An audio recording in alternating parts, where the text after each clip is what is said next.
Olá, tudo bem? Meu nome é Jerusa, sou aluna de licenciatura em Artes Visuais da Uninter e você está aqui na aula 5 do meu estágio híbrido sobre o curso de artes chamado Arte Tarsila, do autorretrato ao ovo de Urutu. Quem você vê na arte? Decifra-me ou devoro-te? Não estamos falando da esfinge hoje, mas vamos falar nessa quinta aula. Vamos continuar a falar da fase antropofágica dessa artista maravilhosa que foi Tarsila do Amaral. Dessa vez, decifrando o símbolo máximo, o santo graal das suas obras, o Abaporu.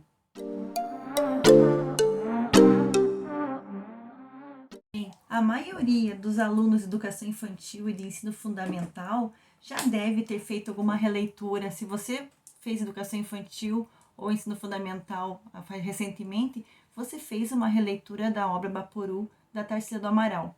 E não é para menos, porque além da importância que ela tem para o movimento modernista, esse movimento modernista foi o pai e avô de outros movimentos, como já falamos na outra aula, sobre a bossa nova e a tropicália. Então, e além disso, ela é a obra de arte brasileira mais cara do mundo, né? Que foi vendida num leilão, se não me engano, US$ 1.300.000. Ela foi vendida em 1995 para um entusiasta da arte argentino chamado Eduardo Constantini. O antigo detentor da obra chamava-se Raul Forbes e ele tinha pago cerca de R$ 250.000, num valor atualizado, né, na década de 80. Então ele alegou que ele precisava vender porque estava com uma crise financeira na família e precisava vender a obra e que colocou a leilão. Claro que na época o governo, as pessoas começaram a fazer o maior fervo, tipo assim, como assim vender a obra de arte, símbolo máximo nacional? A preocupação maior era assim, e se for para uma propriedade particular, para um acervo particular, e a gente nunca mais veja Abaporu? E daí aconteceu todo um movimento, o governo chegou a tombar a obra de arte, a tela dela, da Tarsila do Amaral, para ver se conseguia impedir essa venda, mas não adianta, era uma propriedade privada, não tinha como vender, não tinha como não vender. E um leilão que durou aproximadamente 2 minutos, né? A obra foi vendida para o argentino Eduardo Constantini e ele adorava muito essa obra de arte. Ele até comentou na época que ele comprou porque nenhum empresário brasileiro quis comprar.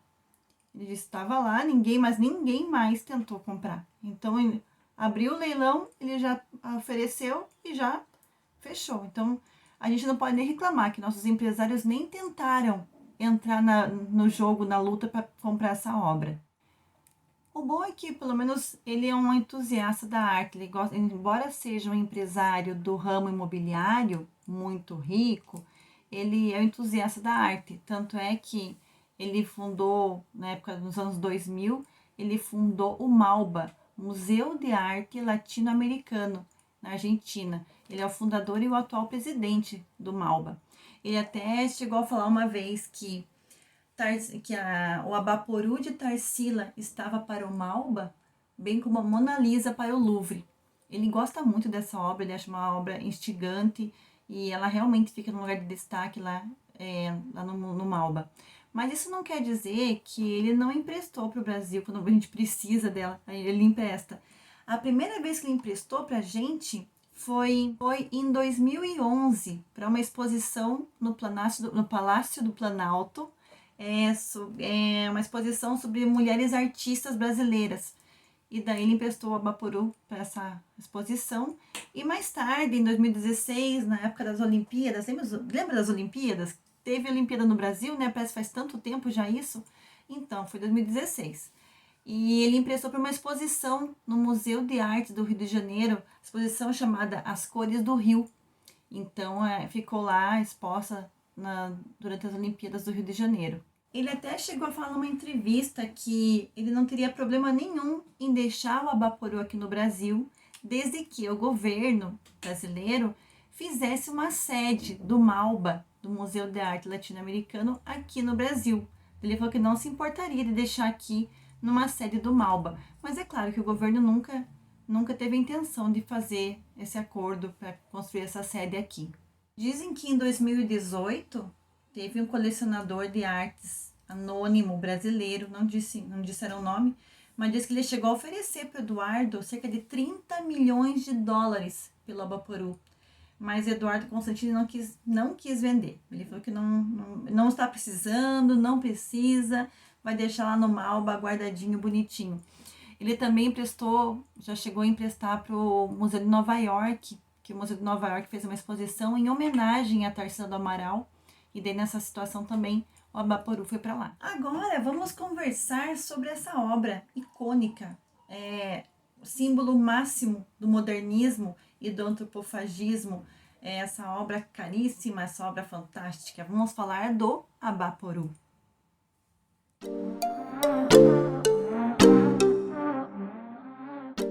Já comentei na aula passada, né, que o Abaporu era para ser um presente para o seu marido, na época Oswald de Andrade. Ele achou a obra tão linda, quando ele viu o Abaporu, o quadro Abaporu, diz que ele ficou assim entusiasmado, até pelo nome Abaporu, né, que eu já falei aqui na aula passada, que significa, vem do Tupi-Guarani, e significa aquele que come carne humana, o homem que come carne humana, o canibal, o antropófago.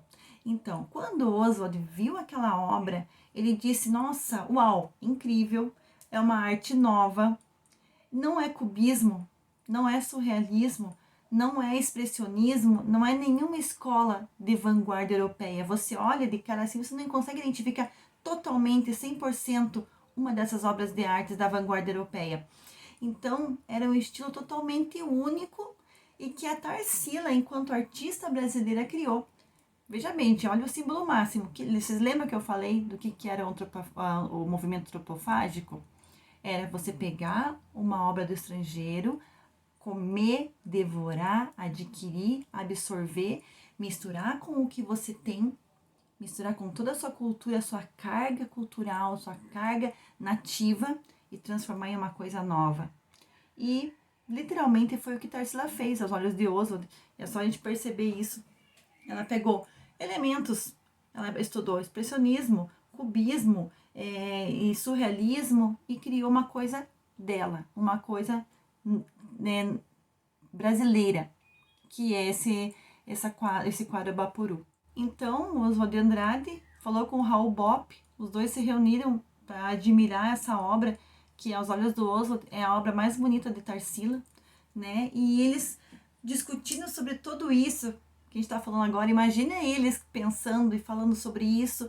Eles pensaram e tiveram a ideia de criar esse manifesto antropofágico todo ao redor, em torno do Abaporu. Foi um entusiasmo que faltava para ele escrever o manifesto. Então, fazendo uma alusão, né, vamos voltar mais um pouquinho sobre esse antropofágico, esse movimento antropofágico. Era uma alusão aos índios do período colonial brasileiro que praticavam canibalismo, mas não era um canibalismo do ponto de vista de comer. Ah, vamos comer um assado hoje, vamos pegar uma pessoa para comer? Não. Era um ritual, era todo um ritual religioso, cultural, não era só comer a carne por comer.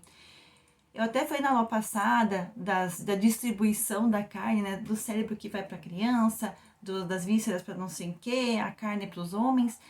Essa distribuição, vocês vão ver depois, você vai lendo em outras fontes, elas variavam de tribo para tribo. Eles eram todos originários do Tupi-Guarani, mas eles eram todos muito próximos, muito parentes, né? Então variava o cérebro para um ou para outro, a importância, a distribuição. Então talvez vocês até encontrem outras distribuições desse alimento. Então, só para deixar um mais claro aqui, tem variação de uma distribuição de uma tribo para outra, tá? Mas independente disso, a intenção era sempre a mesma. A intenção era absorver, era comer aquele conhecimento, aquela força, era absorver esse conhecimento, absorver essa força, deglutir, conhecer aquele ser, adquirir as capacidades que eu admiro naquele guerreiro, mesmo ele sendo meu inimigo, tá? Às vezes tem algumas tribos que eu estava lendo que até mesmo os seus chefes Eles comiam até pessoas importantes, personalidades importantes da sua tribo, para adquirir todo esse conhecimento.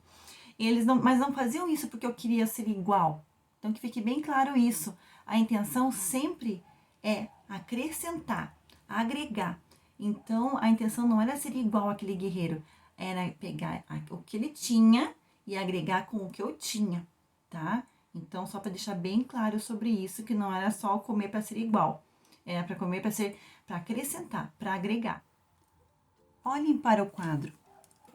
Podemos perceber a simplificação do homem no quadro. Ele mantém ainda uma figura que a gente pode chamar de uma bandeira do Brasil desconstruída. Perceba o verde na palma, na planta ali atrás, o azul, o tom de azul no céu, o amarelo no sol. Aliás, é um sol, ele parece uma fruta, uma flor, um ovo.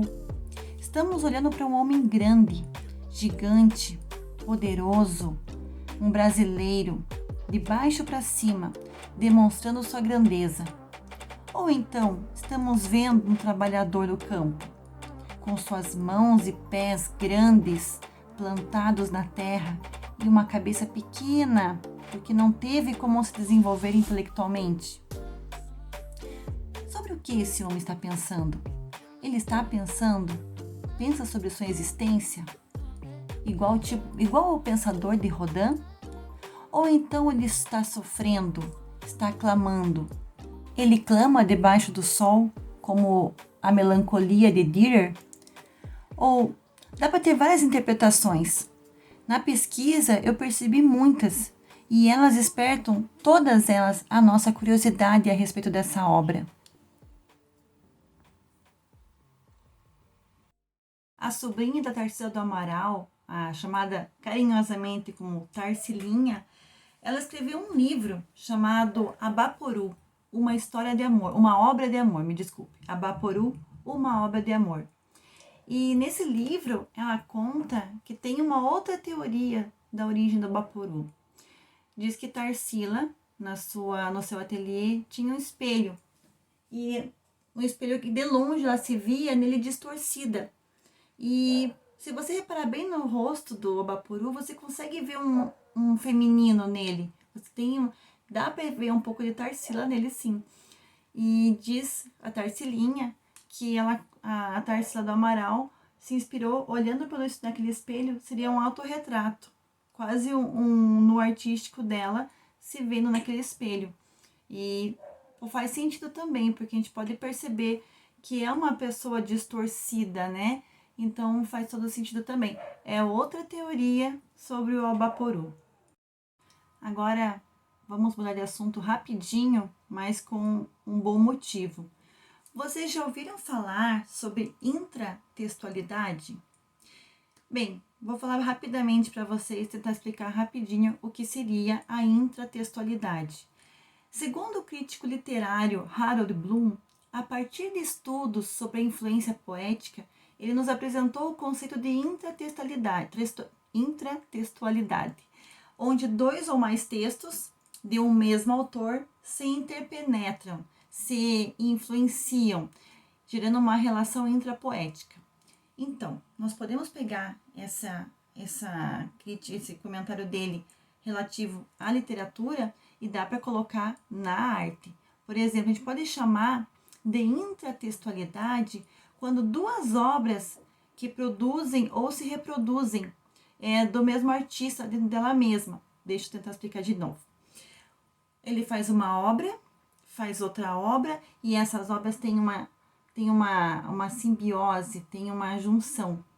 No caso de Tarsila, é uma forma bem explícita. Eu vou mostrar duas obras para vocês e uma terceira obra, e vai ficar bem mais explicado o significado de intratextualidade.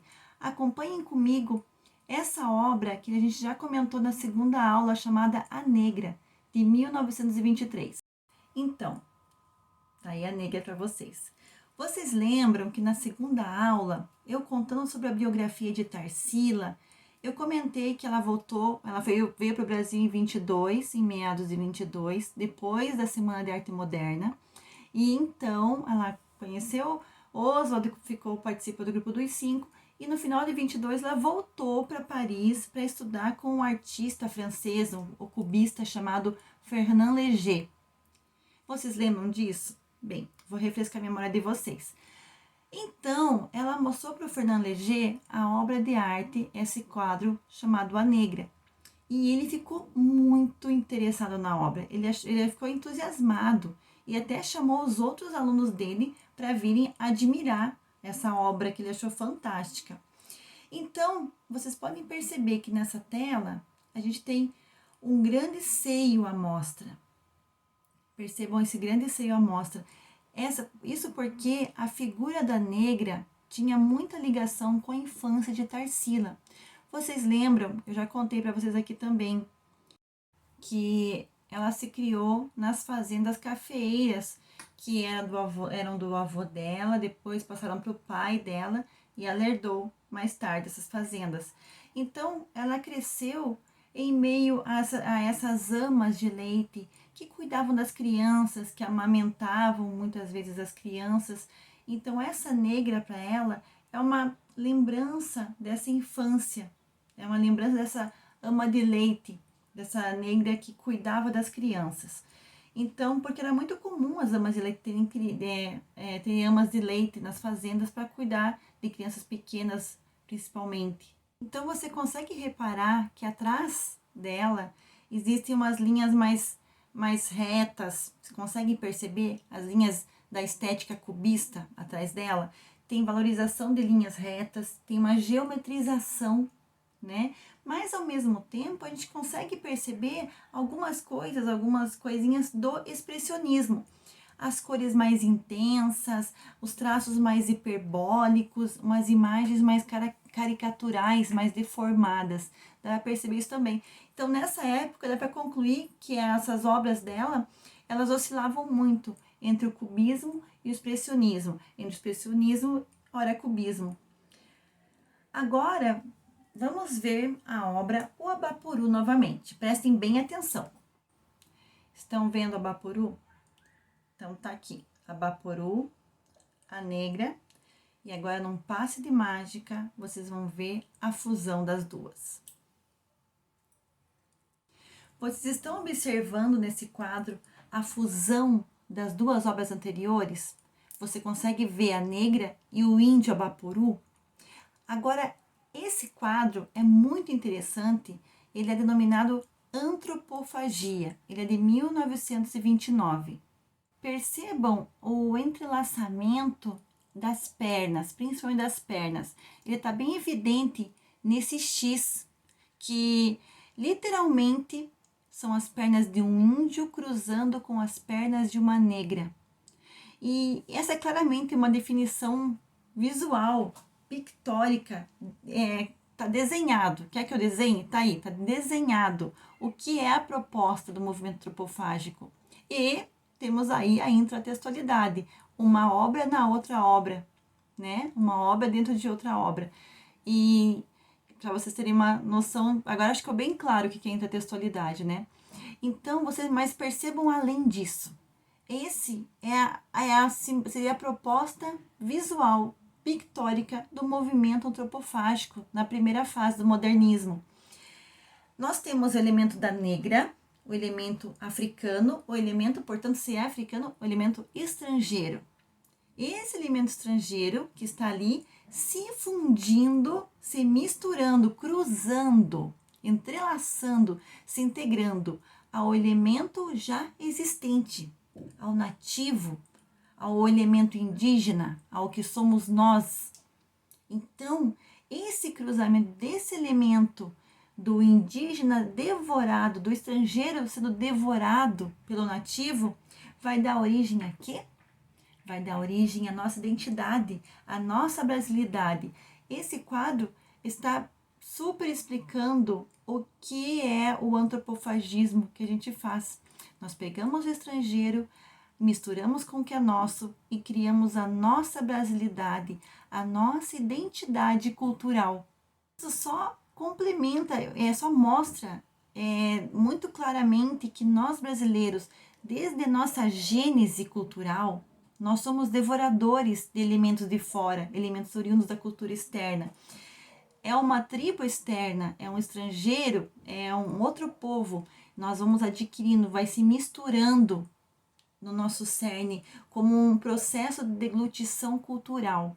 Esse é o elemento básico formador da nossa identidade. Então, observe como essa obra Baporu, ela se funde com a obra negra. Ela cria a obra uma nova coisa. Ela pega o Baporu, pega a negra e funde-se, cria uma coisa nova, a antropofagia, uma outra obra, que remonta, que alude ao fato da nossa composição cultural miscigenada. Então, esse diálogo das três obras da mesma artista é a intertextualidade, que é um tipo muito mais específico de intertextualidade. Vamos tomar essa palavra aqui numa forma mais genérica, tá? Uma forma mais ampla, mais abrangente. Se vocês forem pesquisar, grandes pesquisadores de arte, eles vão falar o que eu tô falando aqui de uma forma muito mais elaborada, com muito mais elementos, sabe? Mas basicamente seria isso que eu queria mostrar para vocês da obra Antropofagia.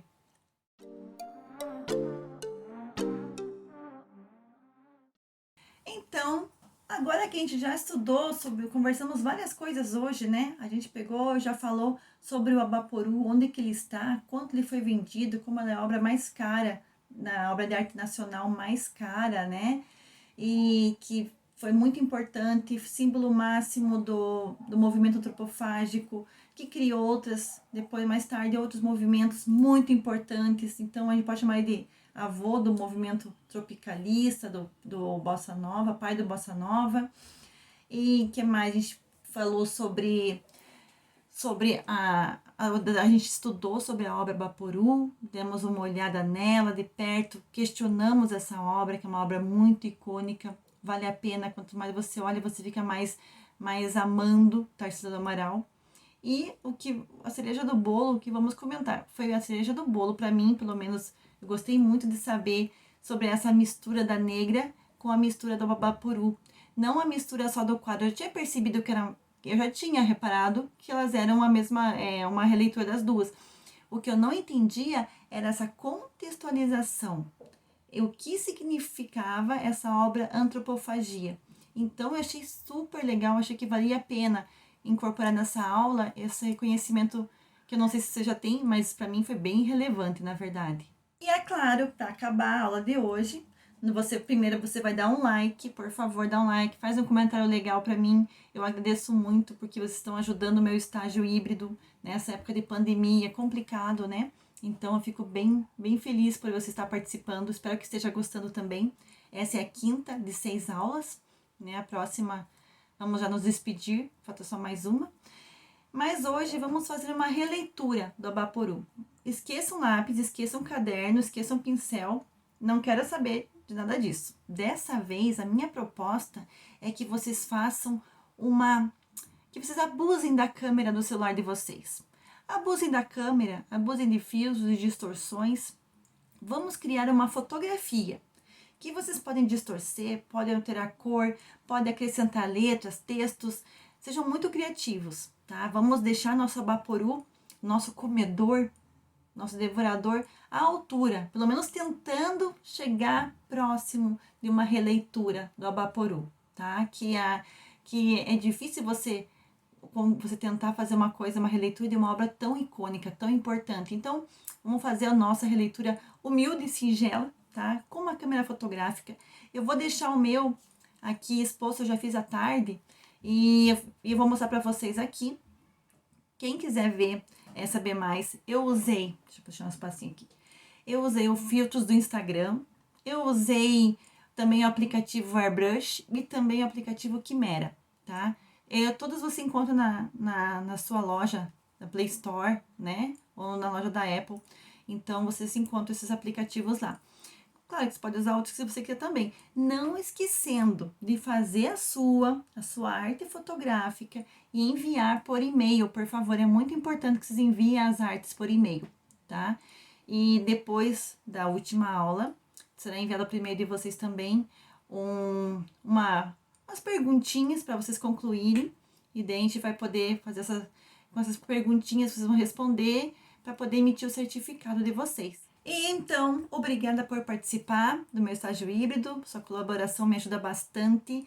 Nos vemos na próxima aula, aliás, na nossa última aula, né, que eu já falei agora há pouco, onde vamos concluir a biografia de Tarsila. Gente, spoiler, vai ter traição, vai ter problemas financeiros, vai ter tristeza, vai ser bem emocionante a última parte da biografia de Tarsila do Amaral, tá?